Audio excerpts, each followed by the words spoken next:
Hello. Good morning. Magandang araw. Kung saan man kayong lupalop sa mundo ngayon. Good morning o good afternoon o good evening. So, back tayo dito sa business natin. So, ito yung regarding ito sa last day ko na pinupost. Nasa drawing FIFA pa siya. Yung imagination namin. Nilipat namin sa drawing FIFA. So, ito na yun. Ito na yung sa drawing FIFA na isang buti lang nakalagay. Isang buti o tatlong buti ba yung nakalagay. Nakadrawing doon. So, ito na guys. From imagination to drawing FIFA. And then, to reality. So, nakita nyo guys, tabi-tabi sila. Pero in actual feeding namin, may pagitan na yan sila na hindi ganun kadikit. So, dyan, pinakita lang dyan sa ano ko doon, mga tao ko na ganun yung sistema, yung finished product niya. So, ganun kaganda. Ganun ka-effective. Yung imagination natin once malagay mo na sa reality.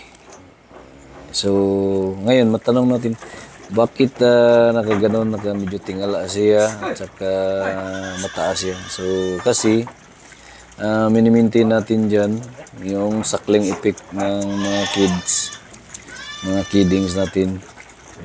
Kasi may relation daw yun doon sa early development, early and fast development ng ano nila, ng bituka nila doon sa kanilang tiyan.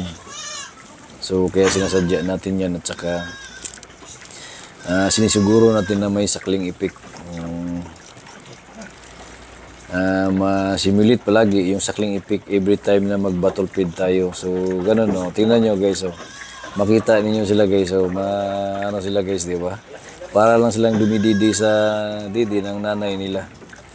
Oh, di ba? So, napakaganda. Actually, guys, last almost 2 months ago na to, ito na video. Ngayon ko lang na-post. Si busy tayo at saka itong mga kiddings na to, mga malaki na to sila ngayon. So, ito naman, gabi naman, pinadidi. So, tingnan nyo dyan, oh, medyo malaki na sila. So, ganun ka, ano guys, no?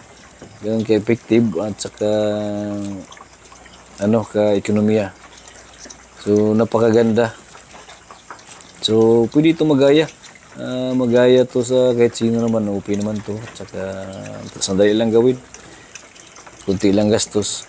So, basta tuloy-tuloy lang yung, ano, importante lang naman, tuloy-tuloy lang yung diskarte sa pagkakambing at saka kapikat na lang kung anong maganda at saka effective na practice ng iba, gagayahin mo lang. Of course, yung mga kaibigan natin na mag-share ng knowledge regarding sa good practices ng mga good farm natin, ano yun,